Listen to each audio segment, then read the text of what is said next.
Hello po, magandang araw po sa inyo. Na ito na naman po si Tatang Jo upang magpaabot na naman ng mga impormasyon tungkol pa rin po sa pangkalusugan ng pag-usapan po natin sa ngayon.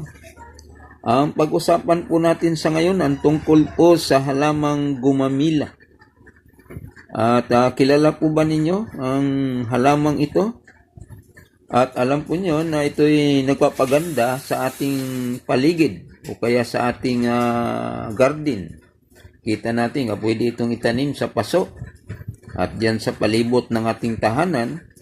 Ang gumamila po ay may iba't ibang bulaklak at mayroon itong pula, pink, dilaw at napakagandang tingnan, di ba? At malimit itong sa mga paso, na malaking paso, na pwede rin siyang ilagay kung sa gilid ng ating tahanan. Pero alam po ba ninyo na ito pala ay mayroong malaking benepisyo ang halaman na ito na gumamila. Pero bago yon ay pakisuyo muna po na pakisubscribe kay Tatang Jo TV. Ito po ang pag-usapan natin ang tungkol sa halaman o bulaklak na gumamila. Ano ang benepisyo nito?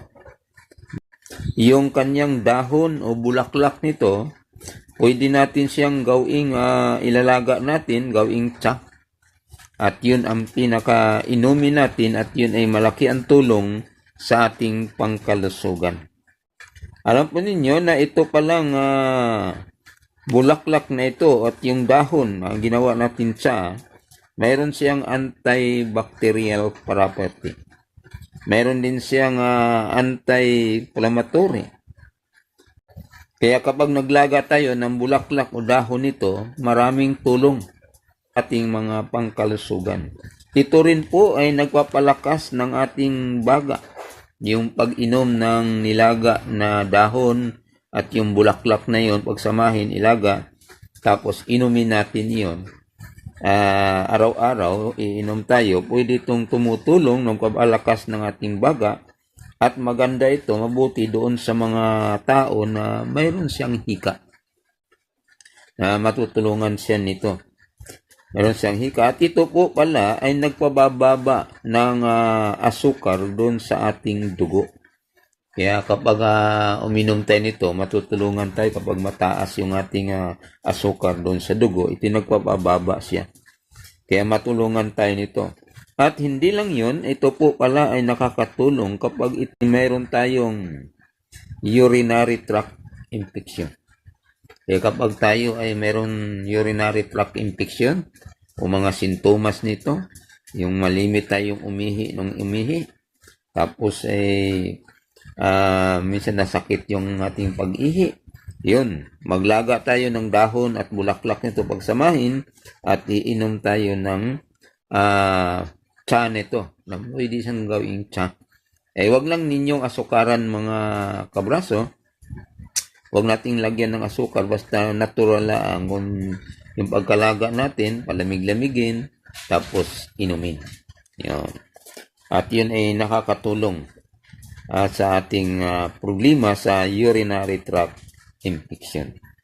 At ito pala po, kapag kayo ay nagdudumi, nag-ELBM, kapag tayo ay mag-ELBM, pwede tayong maglaga noon, tapos inumin para gumaling yung ating pagdudumi. Kapag tayo naman po ay mayroong mga pigsa, o kaya medyo bukol-bukol dun sa ating mga katawan, ay mainam din po ito. Kung halimbawa may problema sa kati, o kaya may sugat ka, pwede po ninyong kumuha kayo ng dahon nito, o kaya bulaklak nito na pit-pitin o kaya dudurugin. Pagkatapos kapag nagkakatas na po siya, itapal naman po siya doon sa pigsa o kaya sugat. At ito kapag tinapal mo po siya sa mga pigsa mo, ay halimbawa 2 hanggang 3 oras mo tapalan, pagkatapos alisin mo, tapos yun gagawin mo araw-araw sa loob ng 1 linggo at para matulungan ka. Kapag may sugat ka, kati sa balat, kasi nakakatulong yan. At yun ay gagawin mo sa loob ng ilang araw. Yan, maaaring makatulungan tayo niyan. Kaya marami ang benepisyo ng halamang ito ng gumamila. Kaya yun lang mga kabraso ang nais kong pinabot sa inyo.